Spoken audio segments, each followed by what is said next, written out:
That's for Becker. That's the opening goal. Borges and Becker combined. How many times have we seen it over the years?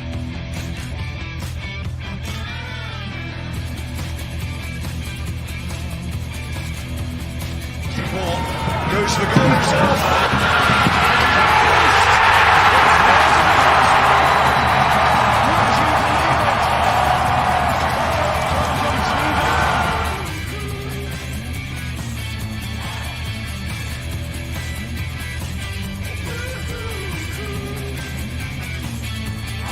Huge bounce-back performance from these Halifax Wanderers, who have erupted in a goal-scoring onslaught, 3 in 66 minutes. Hello, everybody, and welcome to the Canadian Premier League Newsroom show presented by Volkswagen. For the next hour or so, we will recap Week 18 in the Canadian Premier League, and whether you're a long-time listener or a first-time listener, welcome to the greatest era in the Canadian Premier League history. Yes, it's a short history, but trust me, this is the greatest era. Parity continues to be a theme this season, but it isn't really down to anything like mediocrity at all. In fact, it is the very opposite. Rested teams, real quality on the field, fueled by top coaching, means we have a remarkably tight league table race, and of course, a race for the top 5 playoff spots. Remember, it's 2 trophies of equal meaning this season, and what a weekend we had as we look ahead to this, look past this weekend and look back at the weekend, what there was in the results. Valour FC 3, Cavalry 2. Another remarkable game on Friday night in the Canadian Premier League, and another example of leads being relinquished, a familiar theme in the 2023 Canadian Premier League. Halifax 3, Vancouver 0, Morelli with 2, and Ferrin with the goal. Comfortable win for the Wanderers as they continue to really just insert their dominance at the Wanderers grounds in Nova Scotia. Forge 3, York 3. What a game this was on Saturday night. Kyle Becker started the scoring. Terran Campbell did what he does and scored against York. He got 2.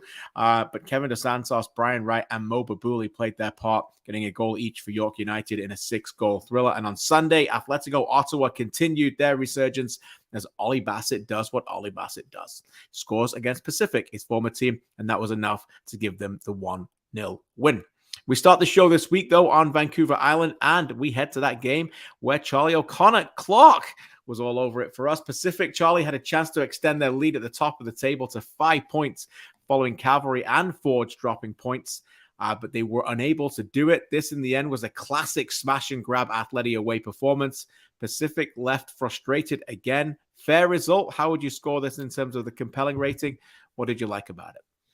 Yeah, fair result indeed. I'm going to give this one a 7, and I think compelling is a better word necessarily than maybe entertaining, because I think there were other games in this weekend that were entertaining in terms of attacking play and goal scoring, but this was incredibly compelling and fascinating to watch because you watch Atlético Ottawa kind of do what they do best in many senses. When they take the lead in the first half, they capitalize on an error, they punish a team for that, and then after that, they're free to just stay organized, stay compact on that smaller little pitch at Starlight Stadium. They're able to stay very organized in that 4-5-1 defensively, keep that wide bank and still clog up the midfield, and just make it so incredibly frustrating for Pacific to play through them. And it has to be demoralizing to concede the first goal against Atlético Ottawa, especially when you're playing in your own home building and you make a mistake like that, an uncharacteristic one of a heavy touch from Manny Aparicio, and you're 1-0 down going into halftime, and you know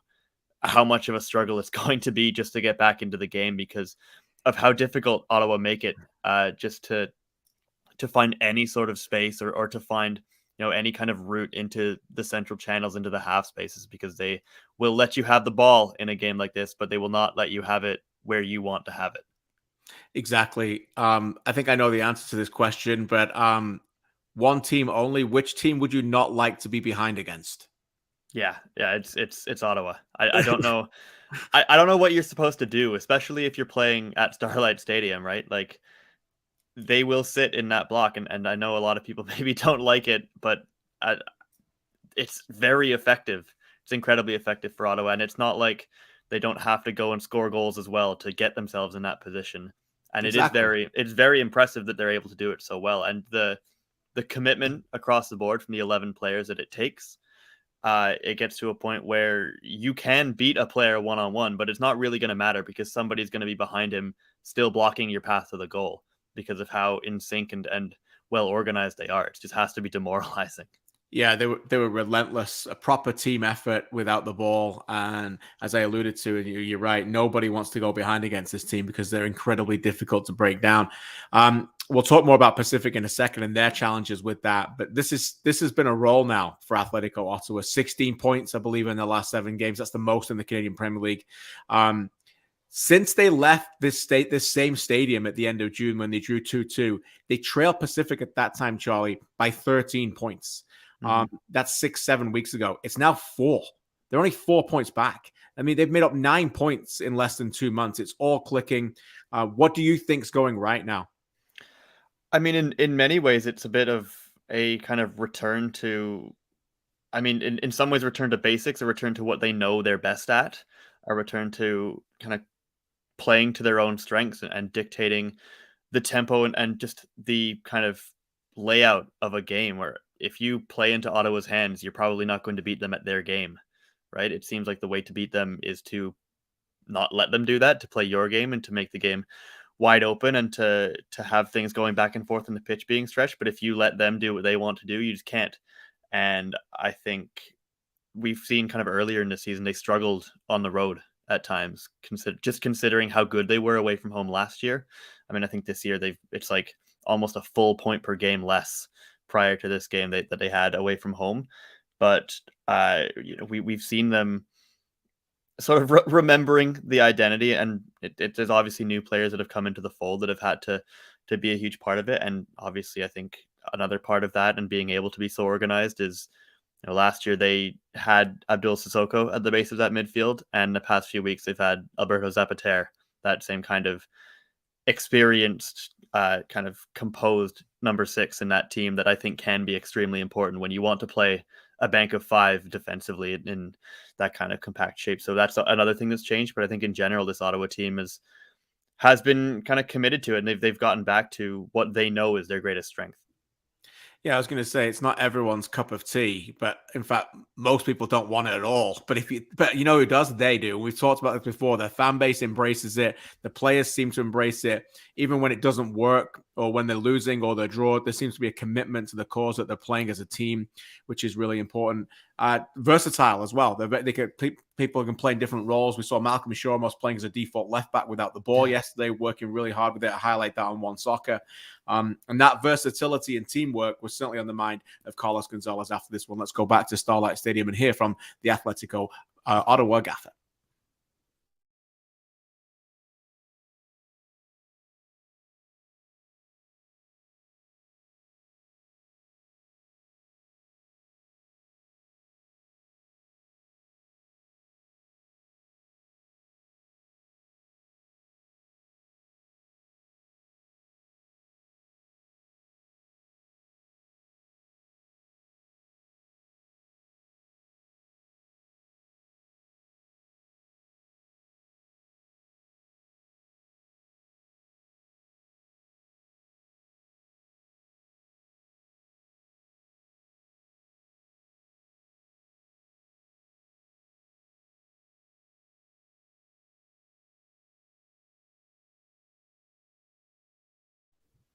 Iliadis, of course, who played his first start for Atlético Ottawa in this game and was very good. That's who he was referring to there. He also referred to Tio Walker. Charlie, who made his first start, by the way, 19-year-old, first professional start, had only played 2 games prior to that and 1 minute each time. Not sure if he's on this list of your next ones, but time for the list of your greats. Who stood out for you in this one, and it was really above the rest? Yeah, I think maybe I'll start with Tio Walker. I know we're going to go back and hear from him in a little bit, but for a 19-year-old Ottawa native to come in and start his first game in a very difficult role with Diego Espejo suspended, he has to come in at center back and play that position. He did incredibly well, I think, in this game. Obviously, Pacific being a difficult attacking team to play against in your first professional start, they've got such talented players on the wings and up front. For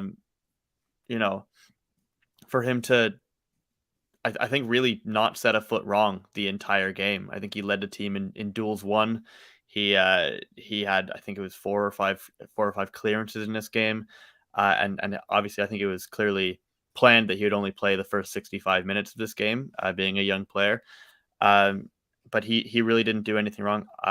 Otherwise, on Ottawa, Ollie Bassett continues to be Ollie Bassett. At this point, for me, probably, if the season ended today, I think he would definitely still be a finalist for Player of the Year again. He does what he does best in this game, where he is so dangerous on that transition play. He jumps on the ball, he gets the footwork in, and he finishes at the near post. You mentioned Malcolm Shaw as well, playing a difficult role for him. And I think Pacific we're going to get into them in a sec, but maybe better than they're given credit for. I thought Cedric Toussaint was really good again in midfield. He had a lot of good work to kind of break up some of those attempted transitions and to try and spray it out to some forwards that maybe weren't doing enough with the ball, as James Merriman will say. But I think overall the story here is Ottawa and their kind of young players that did very well in this very difficult game. Yeah, Nate Ingham was terrific as well. And you mentioned Bassett. We'll hear from Bassett later in the show. With more on reaction to this one, we'll go back to Starlight Stadium and hear from Tia Walker, who was absolutely fantastic in his first professional start as a 19-year-old player. Well, I've been training with Atlético for a while now. So even in training, I've been able to sort of get acclimatized to the speed of play and stuff. Obviously, it's different playing in a competitive match, but I feel like I was prepared, ready. The coaches, staff, everyone gave me the confidence to play as well as the players, so I'm just happy to perform. He performed as well. He was absolutely fantastic and very well-spoken kid, and great to see him play there. And we'll get a spot this week on the Team of the Week as well. What about Pacific, Charlie? In fact, before we hear from you, let's go back and listen to James Merriman, their head coach, who had some interesting thoughts on this one, in particularly around the loss of Amir Didic, who picked up a knock in training on Friday. Here's the thoughts of Merriman after the 1-0 loss. To be honest, I think we need to be happy with the way that the back four performed. I thought Paul Amadume was excellent. I need to see the game again, but I don't think he made many mistakes. Cedric Toussaint was quite solid. George Kunle, Tommy. I don't think Amir was the missing piece today at all. For sure, we need to have more from our midfield, from our 2-8s, and our front three to start, and the forwards that came in. At the end of the day, we need to score goals to win games, and we've had too many games this season with 50-60% of the ball. We have 10 to 15 to 20 shots and not enough goals. Today's 0. Pretty clear where James Merriman's attention is after this one, Charlie. Is he right? And if so, is it concerning a little bit? I think in 11 home games this season, they've scored more than one goal only twice. What do you think? I mean, he is right that Amir Didic's absence is not the reason that Pacific lost this game by any stretch. And I think this is maybe the most frustrated we've seen James Merriman this year. It seems like a bit of a more serious, a bit of a change in tone for him, because he was very upset after this game, and in some of the other clips as well, where he kind of just said over and over again, it is not good enough and he was kind of happy to say out loud, the forwards that started the game and the ones that came into the game were not good enough for Pacific in this game. They weren't direct, they weren't creating space, they weren't really causing a whole lot of problems for Ottawa as he thought. I will say that I do think that Amir Didic being in the squad might have given them, a bit of help on the 4 corners that they won in this game, which is obviously a massive part of his game. And I also do think that as good as Paul Amadume was in this game, I think that the more experienced Didic might know Ollie Bassett a little better and step to him a little bit quicker. Maybe not give him as much space as he had to shoot on that goal. But I think if you're Pacific, you can't rely on a clean sheet when you're playing at home. You need those players to be putting the ball in the net. And I think that James Merriman is right. This is incredibly concerning, I think, for Pacific, especially playing at home, that they haven't been able to score or to really open teams up at all. They can score maybe 1 or 2, often from a set piece, but for them to actually unlock a team in open play, it's been a bit of a problem for them, especially in the last couple of months. They are really, really good at quite a few things, and that's why they're top of the league. But you want to know what they're worst in the league at? And this is a fact. the worst of the league are coming from behind. They're the worst. They only have 2 points from behind, and they have the least amount of leads relinquished in the league. And we just said earlier, to bookend this, who's the one team you don't want to be behind the most against? And that's Atlético Ottawa. So as soon as they went ahead, those of us watching the game, those of us broadcasting the game knew that this was a major, major test for this team, and they were unable to do it. Let's go back for final reaction, get some player reaction. Here's defender George Mukumbilwa. Yeah, like our coach said, we came out, we worked hard, but it wasn't good enough, like he said. So we have to get back to training and work on some things that we need to fix and get back next week and hopefully get the 3 points. George talks about next week. Charlie, what's next for these two in a remarkably tight league that has suddenly got even more congested? Yeah, it stays close. It stays important. Ottawa on the road again. They're going to Winnipeg to play Valour on, I think, Friday night. And Pacific, they've got the big derby match. They're heading across the strait to play Vancouver FC in Langley in what I think they might start calling a must-win game for them.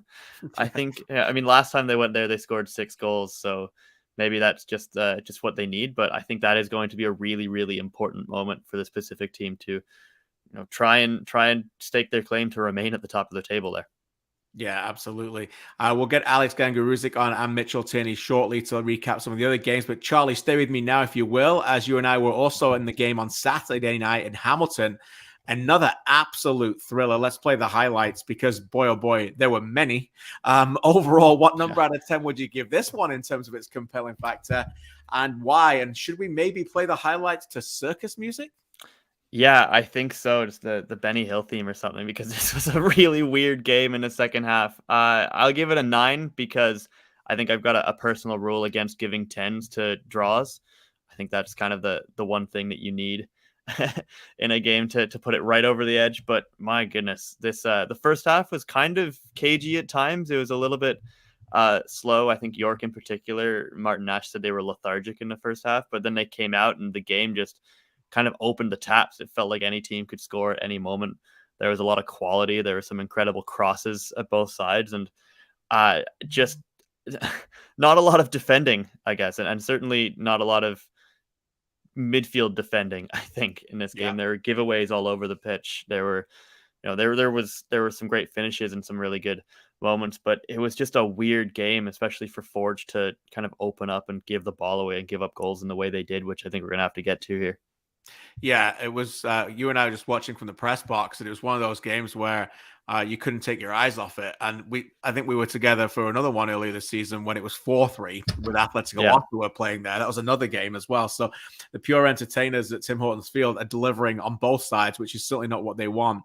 But some of the goals, certainly if you're watching it live here, it was kamikaze football at some point for Forge. It was just ridiculous to watch the way that they let these goals in and the frustration that it led to. We had a big storm halfway through the game. Credit to all the fans that stayed in and got a little bit of cover and came back. We had a beautiful rainbow as well shining over Tim Hortons Field on a Saturday night. Mo Babouli gets another goal against his former team, and he's got a great record at Tim Hortons Field on his own. But in the end, Charlie, they were able to come back and find a way through controversial circumstances. But it has to be said, I'll keep the theme going, Forge's record from behind this season, they find ways to get back into games, and they did it again. They did, and they do always seem to be that team that you cannot count out of a game. But I think for me, it's concerning how often this has had to happen, especially at home for them this year.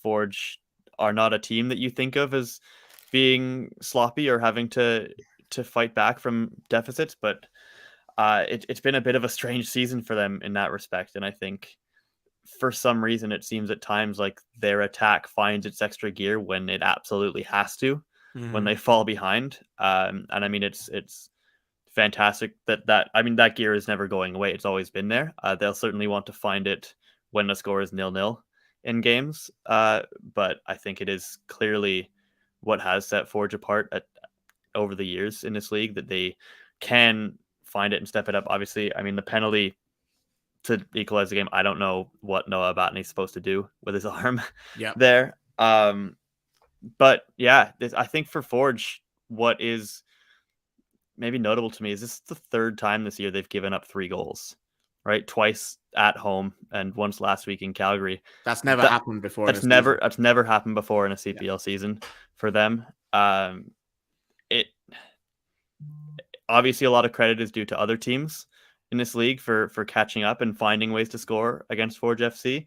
But the way that they conceded in this game, if you're Bobby Smirniotis, you're furious with it. I think there were some really uncharacteristic moments in this game. I mean, the Hijabrapor giveaway leading up to the Brian Wright goal, and then Alex Johnson is kind of held off a little bit surprisingly easily by Brian Wright, and then it's Johnson's pass across again for the third goal that kind of leads to that. So just a very strange, maybe dip in performance in this game from a couple of incredible players for Forge, which is surprising to see, I think, to say the least. Not necessarily a longer concerning trend, but I think something that Bobby Smirnios did say after the game was that he doesn't feel like it's been a trend in just the last few games where they give up dumb goals, they make silly giveaways, but he said that it feels like something that happens consistently every 5 games or so, is they have a game where they're just giving the ball away. Like it happened in Vancouver,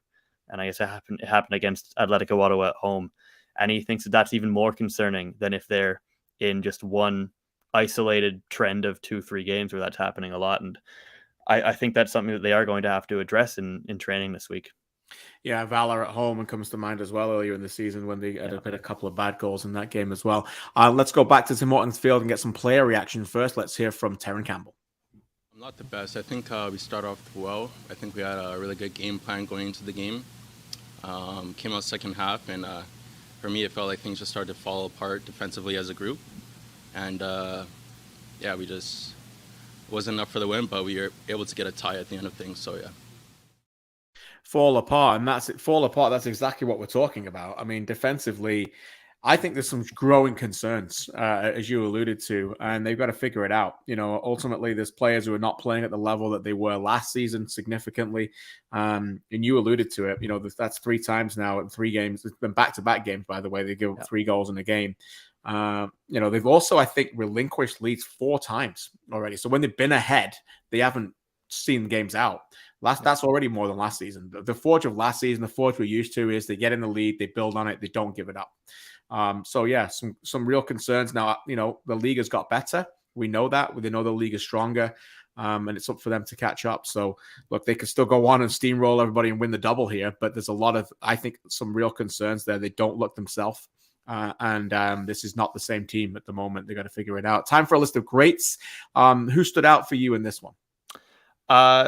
We'll start with who we just heard from, Terran Campbell. Congratulations on becoming a father, as he indicated with his celebration of 7 goals this year in 4 games against York United, out of his 10 in total, which is a remarkable goal scoring record in a derby. Just one of those players that gets up for a game like that, and he was incredible. Kyle Becker continues to be at the absolute top of this league. Goal and assist. He's just spraying the ball really anywhere he wants it on the pitch, just pinning it to the feet of whoever needs the ball. And then Benny Badibanga for Forge comes in for that first start on that wing and immediately looks like a player that Forge trusts. Right, he's a player that they don't have in any other part of their squad. He's got so many different elements, and his dynamism, his ability to take on defenders with a lot of pace. He went looking for the ball at times in this game, drifting off that left wing, dropping into midfield, interchanging with Kyle Becker a lot. There were times when Badibanga would be dropped into midfield and Becker was playing way out in the wing just because the new guy wanted to get his feet on the ball. He wanted to get touches and get involved in the game. And he was just so dynamic and electrifying to kind of receive those passes and take guys on, try and beat defenders. So I think that's the 3 I'd pick out for Forge. York obviously getting an important point on the road though here, so they deserve some credit. I thought their double pivot was quite good. Brem Samaro and Jeremy Gagnon-Lapare.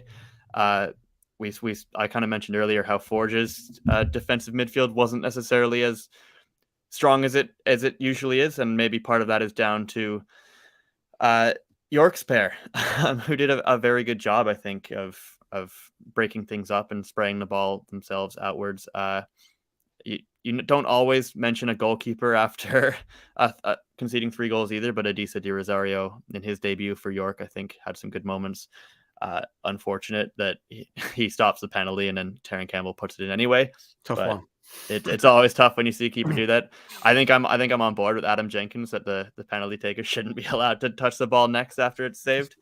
But but yeah, there were definitely some standouts across the board in this game. Yeah, there really was. Benny Badabanga almost made the team of the week this week, but it was so many good players he missed out. We have our own Benny in our producer extraordinaire, Benedict Rhodes. And, he's got some great nicknames, but it doesn't get any better than saying Benny Badabanga. Sorry, Benny. Let's go back to Tim Hortons Field and hear from Bobby Sminiotis on his new Belgian recruit. He's an intelligent player. Not only is he technically gifted on the ball, but he really knows how to move in space in the attack. And to be honest, he does a very good job in how he moves in spaces defensively. But, if you can have a guy like him and Becker playing close together, I think that gives you a different dimension in the games, and it gives something for opponents to think about. A little bit more directness, a little bit more of a player to really go at some defenders, and his combination play as well, too. Like I said, he's been in for a couple of weeks.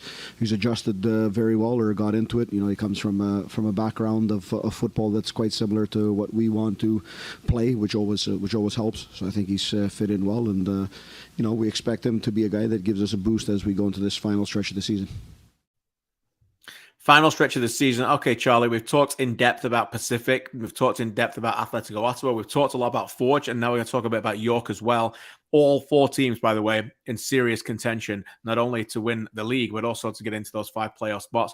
What of York? Back-to-back games where they've given up a 3-2 lead on the road, which is not ideal, but also a game where they were trailing in this one. And the way that they played in the second half, you could see that they really exploited Forge's weaknesses, and a lot of their attacking players deserve a lot of credit. What did you think of them, and what was the overall thoughts talking to some of their coaches and players after this one?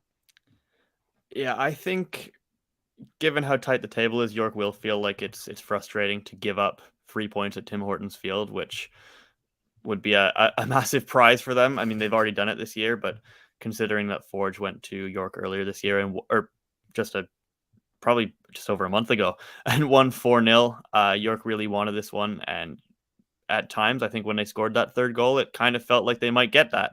Mm-hmm. But I think a lot of credit is due to York for doing something that is very difficult to do against Forge, which is play the game on their terms, because York come out of halftime and decide, well, we're down by a goal. We need to open this game up. We need to get things moving. We need to find our way back into it. And they were able to do that. I think the game maybe got a little bit out of hand for Forge. They didn't want it to go to that tempo or to take that kind of wide open end-to-end sort of pace. And I think that's because York wanted exactly that to happen, and it did. They were able to score 3 goals in the second half, which is incredibly impressive against a Forge team. You're playing at Tim Hortons Field. But yeah, Martin Nash said it after the game. They have given up a lot of points in the last 10 minutes of games this year. This is the 5th time. I think he said it was like 7 or 8. It's not quite that bad. It's the 5th time they've given up. They've dropped points with a goal in the last 10 minutes. I think there was one other against Valour where they dropped it in the last 20 minutes. So that's not fun either. Still a lot, right? It's a lot. It is. And you want to see a team be able to lock those games down and to lock those results down. I mean, we do. Again, it does kind of hang over the way they drop those points in this game. With the penalty, but I think Forge actually had a ton of other chances late in this game, even when they had drawn level. I think there's the one that Terran Campbell kind of got around Di Rosario, and I think there was a save off the line from one of the York defenders. It might have been Mortakudas. So I think there is a little bit of concern that they opened the game up, and then when they were when they were like, okay, we've done our scoring, we needed to calm down now, they couldn't get it back. And the game was already out of hand for them, so Forge kind of jumped on that as well. But I think there was a lot to like in the way that York came out of that halftime break after being really sluggish and not really having a lot going on the attacking side of the ball in the first half. Yeah, let's go back and get some reaction from their coach. Here's Martin Nash. I was looking for more energy to get in their face a bit more. They had too much time on the ball first half. And, we had to let the game open up a bit to get back in it, I felt. So we got back in it and, and I was impressed with the fight we had to go back and take the lead, get up 3-2. And, I was saying, talking to Mauro there at the end, I think it's 7 games now in this season that we've given a goal away in the last 10 minutes that cost us points. So we got to find a way to grind these results out. York are in the middle of a very difficult stretch. We talked about it. They got a point in Ottawa. They got a point in Hamilton. Next up, they go to Calgary to play Cavalry, who are definitely hurting after what happened to them. We'll get into that very shortly as well. Forge next week will host Halifax and what will be a great game on Saturday as well. Charlie, thanks so much for playing double duty this week as ever. We appreciate you. Keep up the great work. And of course, read Charlie's work at CanPL.ca. Finally, though, we head back to Tim Hortons Field, and I caught up with one of the key goal scorers for York United after this one. Kristian Jack alongside Mo Babuli after a 6-goal thriller. Share the spoils, three goals each. Post-game reaction is presented by Allstate. Mo, overall, what are your feelings on that one? Down and then up and then tied. Yeah, I mean, for us, we came back. We came back in the second half and we showed a lot of character, which we were obviously very proud of, and that's something we want to carry on for the rest of the season. We felt hard done with a few calls, but I mean, that's part of the game. The refereeing has been up and down this year and just inconsistent, but we'll take what we can from it. We'll take the positives and we'll build on it. You'd say the positives. I mean, you're down at half-time. What was said in the dressing room to turn that around? You guys took it an incredible leap forward in the second half to get those 3 goals. Yeah, I mean, we just said we got to be cleaner with the ball. We got to move the ball a little bit faster, and we got to come out with a little bit more energy, and that's what we did. We got to go early, and we just kept going forward from there. Even when we got conceded the second goal, we just kind of jumped back onto what we were on before and got the second one. It's back-to-back weeks where you've tied 3-3 away from home, both very difficult places to go. But you played here a lot for obviously this champion team. You've got a pretty good record here ever since you come back with York United. You scored here last year in a win. You've obviously won earlier this season. You got another goal here. What is it about this place that's pretty special, not only for you, but for this team when you know that you can compete with a team like that? What does that do for your confidence? For me, it's any team we play, it's the same objective. We want the team to win. We want guys to score. Like you mentioned, last week we scored 3 goals, and anytime you score 3 goals, you got to see out the game and win, take the 3 points and move on. But yeah, I mean, great atmosphere out here, as you can see, kids, families on a Saturday night coming supporting throughout the rain and everything. So yeah, definitely nice place to come play, and obviously, we're both teams in the GTA. As you mentioned, over 5,000 here again on a Saturday night. I saw you had a little bit of a smile at the end with Becker. What's it like to go up against someone like that who obviously had a great game and scored like yourself? Yeah, I mean, Beck scored, I scored. He's obviously a great leader for this group and making sure that the standard is high here, and he's been doing it for 5 years now. But the standard for Bex is pretty high, and he's a true professional. Carries himself well and leads his team to do good things. Last one for you, Mo. Obviously, back-to-back draws. I think you're unbeaten now in 4 away from home. Your away record is pretty good. What was the message there in the dressing room as you continue this playoff push? Yeah, we know we play a good away, and for us, unfortunately, at home we've struggled a little bit, and we've got I think 8 games left. Yeah. We just got to make sure we get into the playoffs, and then anything can happen from there. Well, good luck, Mo. Great to see you scoring again. Big point for you. Keep up the good run. Appreciate you. Appreciate it. Thanks. Always terrific to catch up with Mo Babuli, who's turned out to be a terrific leader. You can just see him in person. He's always there helping out the young players, in particular on York United. A reminder, you can still play CPL Predictor weekly, brought to you by our friends at TonyBet, canpl.ca/predictor. Choose the correct scores, get them right. Listen to some of our experts on here for some picks, and you could win $20,000 tickets to games. It's all there on the site. Halfway through, we move now on to the early game on Saturday, and we head to Halifax, where the Wanderers look to respond in a short week with a short memory after a holiday Monday loss at home to Pacific. We bring our own Alex Gangué-Ruzic for this one. AGR, great to see you again, my friend. It turned out to be almost the perfect day for the host. What went right? What did you like about this one? Yeah, it was a good day for the Halifax fans. They were certainly feeling a bit sore after the loss to Pacific, but as we know, sometimes you just got to let that go and move on, and they certainly did that. Just a fantastic start here. As you see, Andrew Rampersad found Joao Morelli, first goal at the Wanderers ground since September of 2021. Obviously a special moment with his family making the journey up to Canada, so it was special for that. And then from there, Halifax was just dominant. They were all over Vancouver. It wasn't maybe the most typical Halifax game because they kind of let Vancouver have a bit of the ball, but they were just relentless in their pressure. They're hitting a bit more on transition, and then in the second half they kind of broke the game open. So overall, it was a strong performance from Halifax, a big 3-0 win, and they're slowly turning the Wanderers' grounds into a fortress. And I think that's something that's been a big storyline for them this season, and it's been a big reason behind this latest push.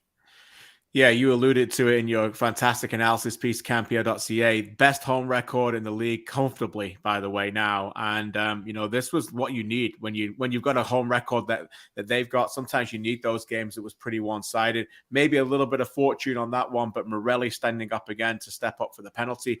Thought it was also pretty smart that he stayed away. A lot of teams are doing that smart thing now with penalty kicks where the taker doesn't necessarily hold the ball right away, so he can avoid all the chirping and all the extra kind of curricular stuff that people want to shout at a penalty taker beforehand. And every credit, I thought, goes to Massimo Ferrin as well, AGR, who again just continues to be a major player for Patrice Geyser on this team. Whether he scores or not, he's a big player for them now.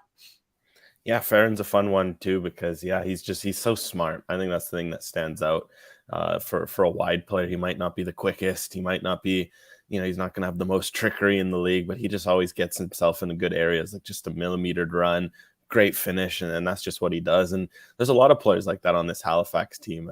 It's maybe one where as a collection of individuals, other than maybe a few names, a lot of these players you won't really notice unless you keep an eye, but they just all work as key cogs in the system, and they'll have their role to play. And I think that's part of the success, right? You kind of know what everyone does. Like, what Caligari is, the heartbeat, what Dan Nimick's doing, Jan Fillion, even Wesley Timoteos, who I highlighted in the analysis, has played a huge role as of late. Ferrin, you look at every player in this roster, even someone like Daniil Henry has come in, he's played 3 games off the bench. You can already tell he has a role. And I think that's credit has to be given to Patrice Geyser that this team it's really a sum of its parts right now. And that's in the most beautiful way in terms of the football they play and the results.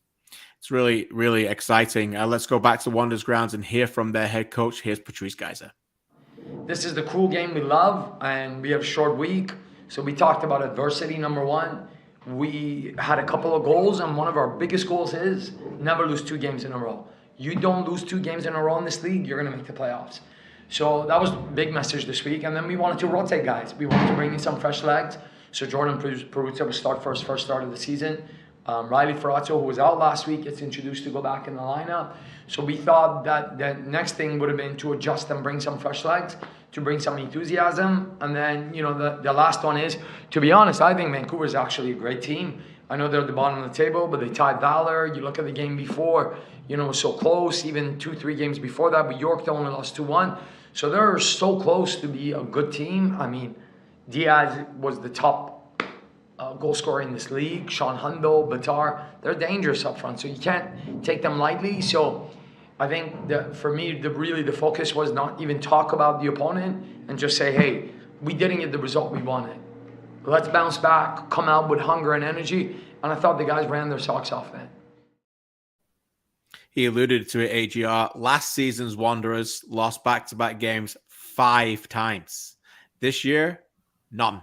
They still haven't, even though that difficult run at the start of the season when they started these games with 8 games in a row off the start without a win, they still didn't lose back-to-back. He knows what he's talking about. And now you see this team suddenly as being a team where no one's going to want to play them at that Wanderers grounds, right? Oh, absolutely. I mean, you can see it. There's just everything going for them. I think it feels like they finally have taken advantage of playing at home. And there's a lot to like. I think, for example, the way they play, the grass there, it's one of those where if you train on turf all the time, you play on turf, it is a bit different to go on a bit of a longer grass. In Halifax, they train on that surface a lot. They play on it. They know how it kind of works. And you got guys like Caligari who can play 1-2 touch on that grass. You see sometimes away midfielders, they come and they can't play 1-2 touch because it's just it's a different surface. It's an adjustment period.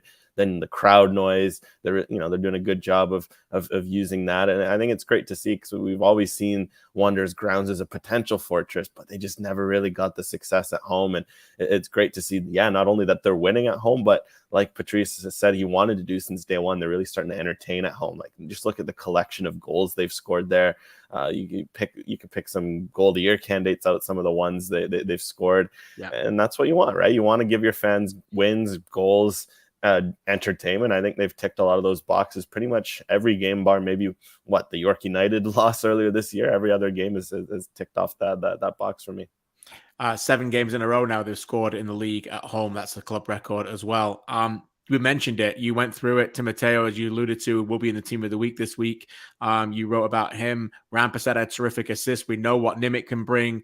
Fillion has been very, very steady in goal. We could go on and on and on. There's so many different players. Caligari gets the love. It was just the Morelli show, though, in 2021. And it almost now seems like they've got this complementary star actors all around him. But has he shown that he's still really the main star, the talisman here for this team?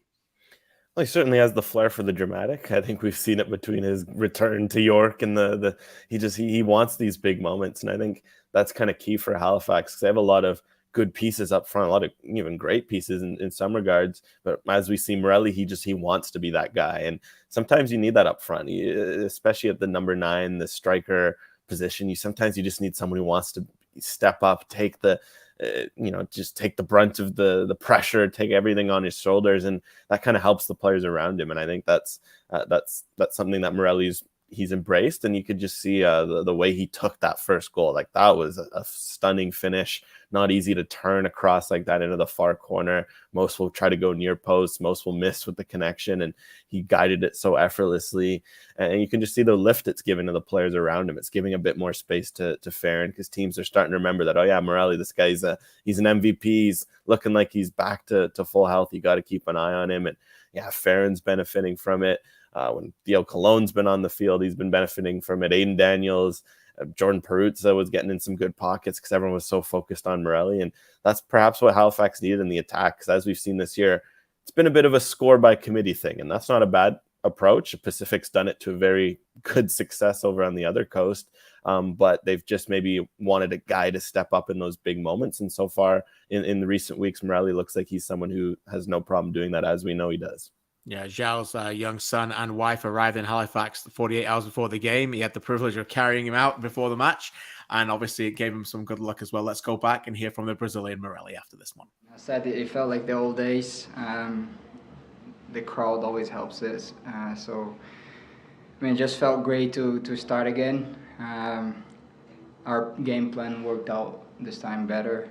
We had some ups and downs during the game, but the most important thing that we kept our focus. And we got an early goal too. That helped a lot. But it feels great. It feels great to be on the score sheet and twice. We heard some coach reaction earlier from Patrice Geyser, who was very complimentary of Vancouver. Let's hear from them now and their head coach. Here's Ashwin Gobbi.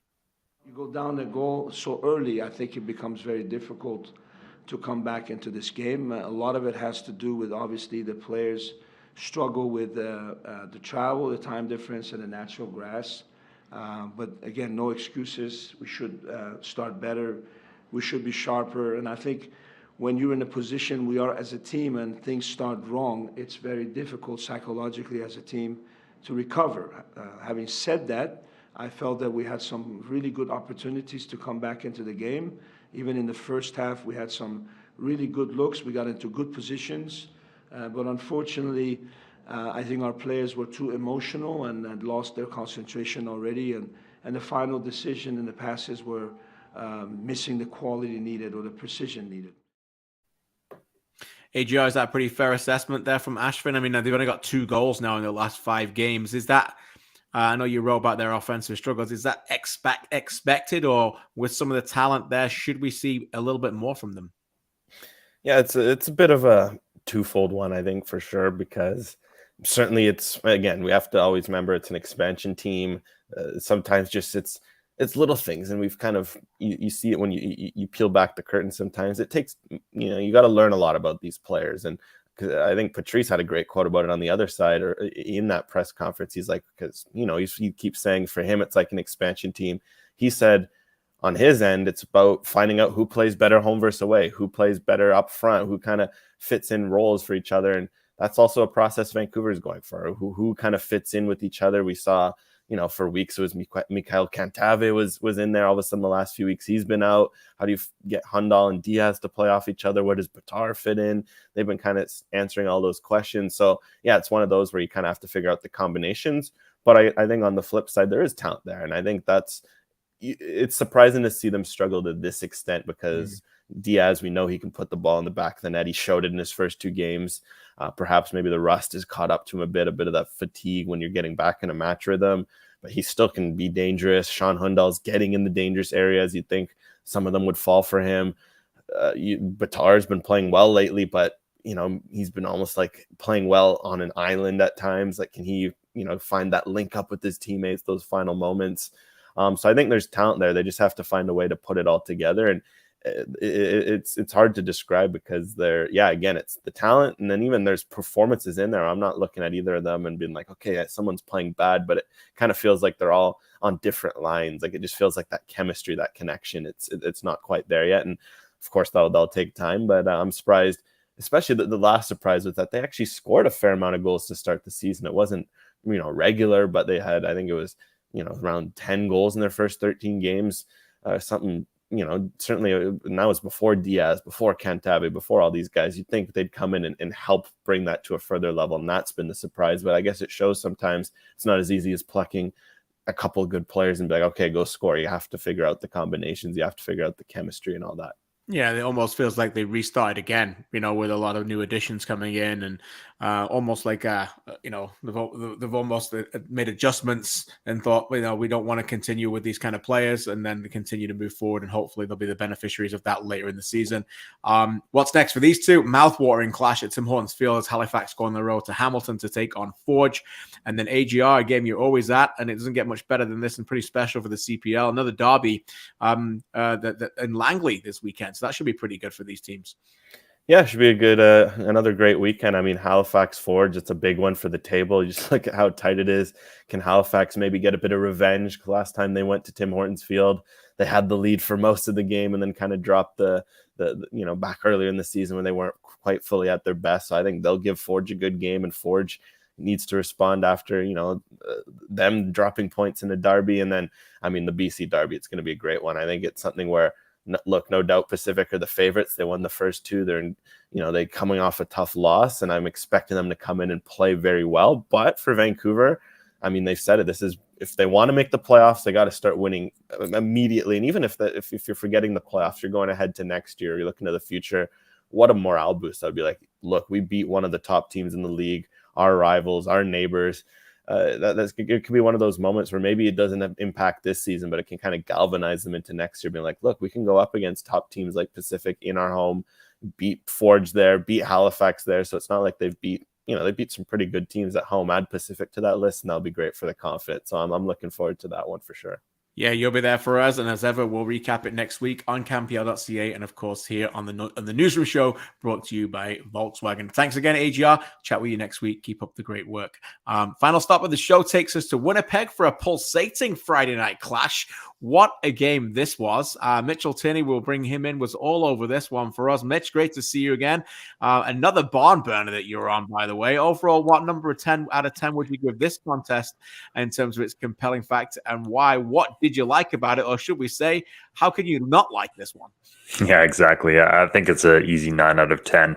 For the first 50 minutes, I'm pretty much ready to write the William Akio's triumphant return to IG Field headline, after he scores just the 8th and then 48th minute coming out of the halftime break there. But critically, Valour, they scored just 3 minutes after Akio's second goal and kind of ride the momentum from there to a 3-2 victory. Maybe not as impactful a result in the table as I'm sure they would have hoped, considering what happened elsewhere this past weekend. But from an emotional standpoint, a real opportunity to be a rallying point for this Valour side, and a match where I think as things are progressing in the season and things are getting so tight in the table and these matches matter more and teams are playing each other for the third and or fourth time, we'd almost expect them to be a little more cagey, but we're getting the opposite a little bit. There's been so many goals the past few weekends, and this was another match that was kind of an example of that. Yeah, that's a great point. We were talking a little bit about that on OneSoccer this weekend in terms of the rest. I think really helping. You can see there's a lot more goals, a lot more open games, and teams are definitely taking advantage of it. We're seeing more and more leads this season being given up, which I think shows that every game matters. There's lots of reasons for teams to do that, and that was another great example of it. We'll get into Valour, and boy, they deserve their praise in this. But the biggest story is undoubtedly this one: Cavalry lose a game after having a 2-goal lead for the first time in club history. Were they masters of their own downfall, or do Valour deserve a bit more credit for that? I mean, you don't overcome a 2-goal deficit by accident, so Valour definitely deserves some credit in this. But I do think it was what Tommy Wheeldon Jr. labeled it as after the match, which is a pretty humbling lesson for them. In this sense, is coming off of probably their best performance of the season in a 3-0 win against Forge. It's kind of been a combination of their two biggest Achilles heels this season, which is dropping points from winning positions and, their away form. 15 points now, that leads the league that they've dropped from winning positions. That's not a stat that we've talked about a lot recently, to their credit, but it's one that we seem to bring up every week on the show early on the season. And, now they just have 12 points from 10 away matches, which trails Pacific and Forge, who have 16 and 17. And those are, the top three. So if you want to look at kind of those fine margins that separate them at the top of the table, there's where those points are made up. And, I don't necessarily think Shom's inverted fullback position really worked on a wider IG field. Valour kind of exploited that side a lot. And once they went up, I just didn't see that defensive commitment that you want to see from a team to see out a result away from home. And, Tommy Wheeldon Jr. mentioned it again earlier a couple of weeks ago. All these teams can win at home. It's really what you do away from home that might make the difference down the stretch. And they have to step up away from home if they're going to win the regular season title. Yeah, some great numbers there. And I think they'll make Cavalry fans smile and cry at the same time, no? Because in many ways, it tells you what a great team they have. I really believe they've got a really, really good team, strong team, a lot of depth there for the taking. I mean, they'll be happy Pacific lost this weekend, no doubt, because that obviously keeps the gap only 2 points at the top. But 15 points dropped from winning positions. They only have 30. I mean, imagine if they'd only had 5 or something, like a lot of teams. They'd have a huge lead at the top of the table now. You mentioned it. Let's go back and listen to Tommy. Here's Tommy Wheeldon Jr. after this one. Yeah, disappointing really, to be honest, because we knew, I said it before the game, it wasn't going to be the same game as it was last week, and the sign of a really good side, and the one that wants to be in the conversation has come here and give a good away performance. We needed to be as tight as we were defensively when we last came here, and to be 2-0 up, within the first few minutes of each half was very good. Then I just want to see us shut it down. I think we invited pressure. We've given a soft corner away, didn't defend it, give a soft penalty away right after, and then we're chasing the game, and I don't like it when we're in that situation. So I think it's a very humbling lesson for us at this part of our journey, and one we'll embrace, lick our wounds and move on. As ever, pretty fair assessment from Tommy. Their last 6 games, lost, win, win, loss, win, loss. So, up and down a little bit from the Cavs. What are the individuals here, Mitch? Who steps up and stood out above the rest for you? Yeah, I was really impressed with how Valour's midfield kind of helped them get back into the game. Diego Gutierrez in particular, setting up the first goal with just an excellent cross and then scoring the penalty. But Marcello Polisi had a good role to play in the second and third goals in terms of the cross he plays in that creates the chaos to win that penalty. And then long ball switch he plays to Kian Williams.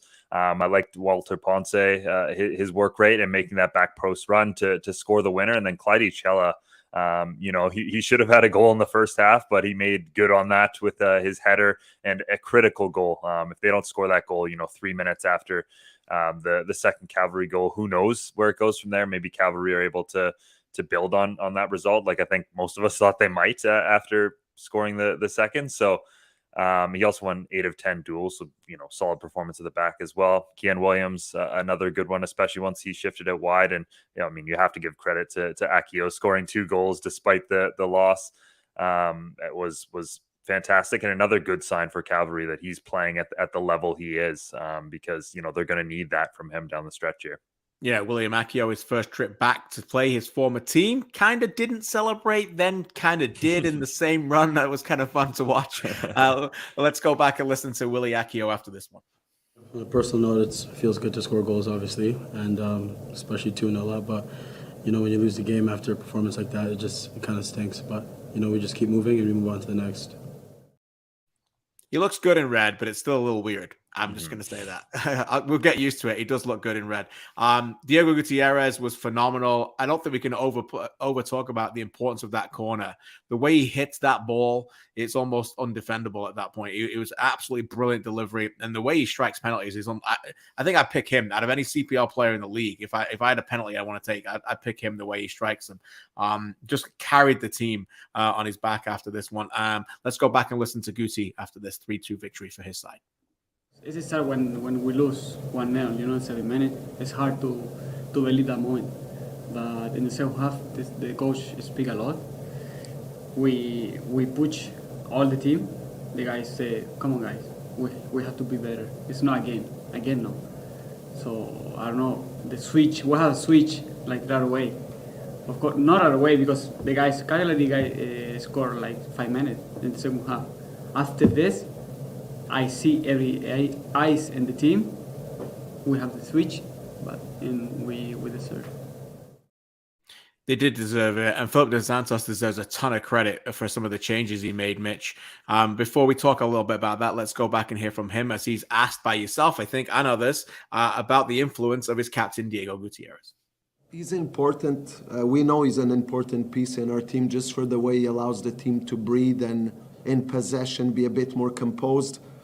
The truth is, I'm hard on him because I think that he could be so much better. I look at many chances he gets in between the lines and he could release a teammate with a little bit more quality, and that maybe you're talking about a second assist. Maybe you're talking about more points. So I'm hard on him. I liked what I saw tonight. I still think he has another gear in his game, and I'm going to keep pushing him for him to reach that other gear. Who would be a football coach, eh, Mitch? You got a great head of hair. Phil chooses not to. He's a stylish guy as well. But if he did have your hair, he may have pulled it all out during this game. But thankfully, he was on the winning end of it. And I think he deserves credit for it. The down 2-0, season's over at that point. It's done. And then suddenly they get that one goal. Then he takes off two attacking players, Selemani and Nyongabere. And people, I know the commentators were a little bit shocked about that. But it just freed up Rendon. Novak came on. Gutierrez kind of took over the game. And that's what coaches are there for, no? He deserved a ton of credit to be able to turn this around. And suddenly they can believe again. Yeah, they can a little bit. He also credited prayer. He said he prayed a lot during when they were down 2-0. And he's like, so sometimes football is crazy like that. But Amen. I think there is reason to believe, but it's more emotional versus practical or statistical. I mean, this is a match that certainly isn't maybe the blueprint for Valor's success going forward, in the sense that, again, I think this is the fourth straight game where they allow that early goal, and Gutierrez talked about that a little bit. But at the same time, when you're able to come back from 2-0 down, and given they hadn't scored 3 goals in a match all season, I don't believe, that's a massive accomplishment.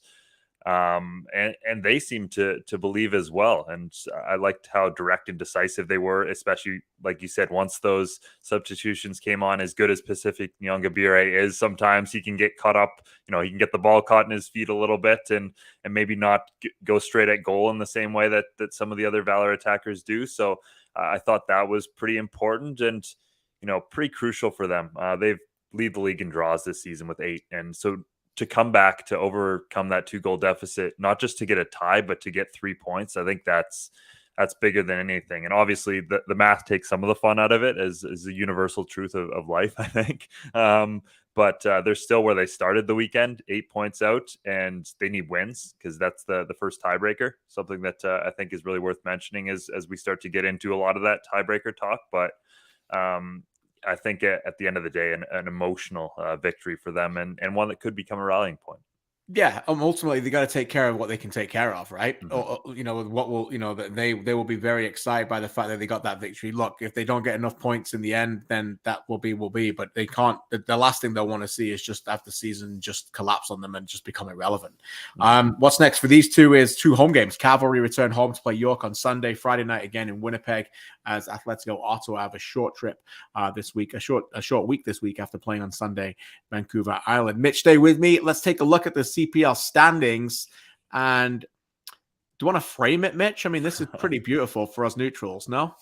Yeah, absolutely. I mean, 6 points separate first and sixth? That's incredibly, incredibly close. Like we said, there's going to be a lot of tiebreakers. There's going to be a lot of that sort of thing that we're going to want to keep an eye on as the weeks go ahead. And of course, the new 5-team playoff format, and that's important, not just for having that extra spot, but those clubs that like Valour, who before it might have seemed like it was beyond reach, but now they have something to play for till the very end, so that will keep things incredibly exciting.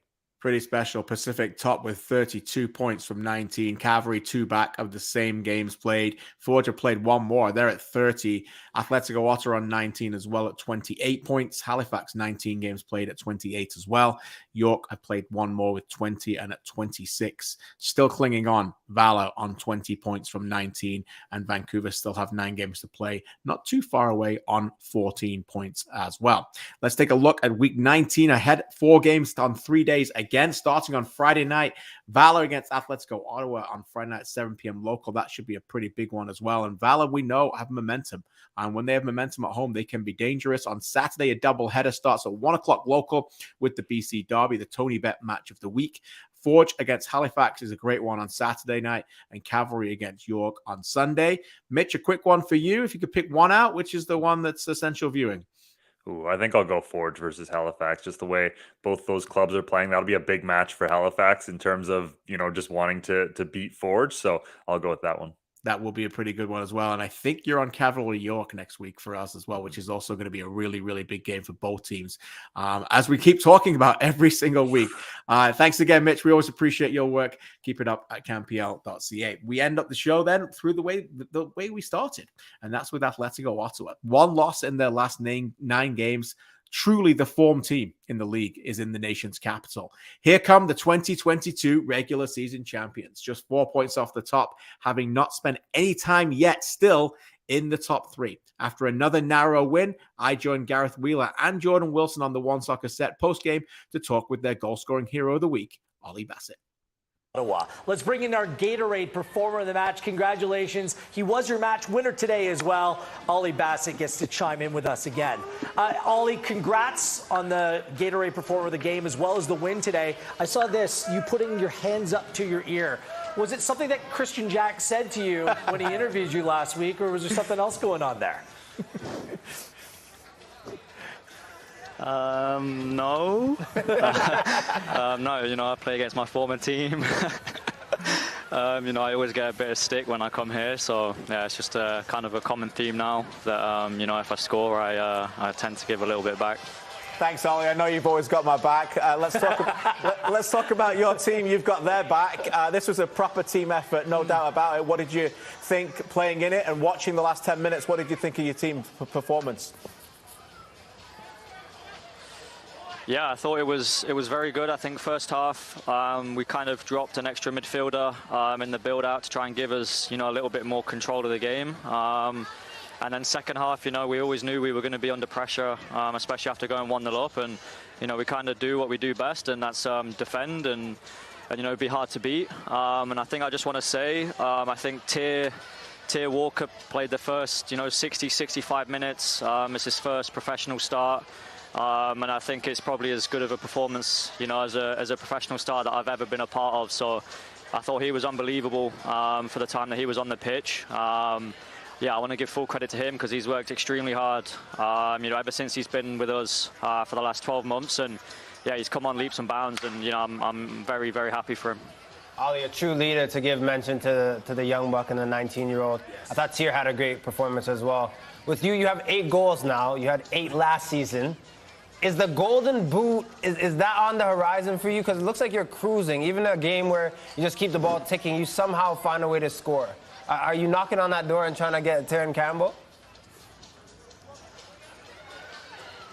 Well, he got another one yesterday, so I think I was 3 behind him before tonight, or today, sorry. But yeah, I think I just take every game as it comes. I think when you start scoring, consistently, you go into every game kind of confident that if you get, 1 or 2 chances, you can put it in the back of the net. And I just try to take advantage of maybe a little, lapse in concentration from them. And yeah, I was lucky enough to get on the end of that one and put it in. Ollie, your team is on an absolute roll. I thought last week was a character point that you came away with, coming from behind twice in that game to play to a 3-3. This game completely different, but once again, a game that you were in control over.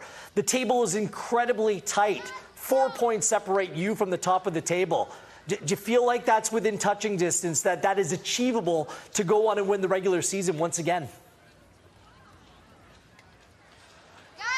Yeah, I do. I think so. I think today was, important that we came away with 3 points, just because, of how big the gap would have been if they'd have beat us or we'd have only took a point. I think they say it's a 6-pointer, and yeah, I think today was a big 6-pointer, and it gives us, kind of momentum now for the rest of the season.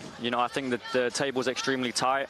We always say you're only kind of 2 wins off top and 2 losses, out of the playoffs. So yeah, we'll keep working and keep doing what we do, and fingers crossed by the end of the year, we're up there again. Well done, Ollie. Congratulations. Good work to you and the team. Absolute class. Almost as classy as Bassett's All Sorts. Almost. Almost as classy. Go have some licorice, pal. Yeah, thank you. Thanks, KJ. Thanks, guys.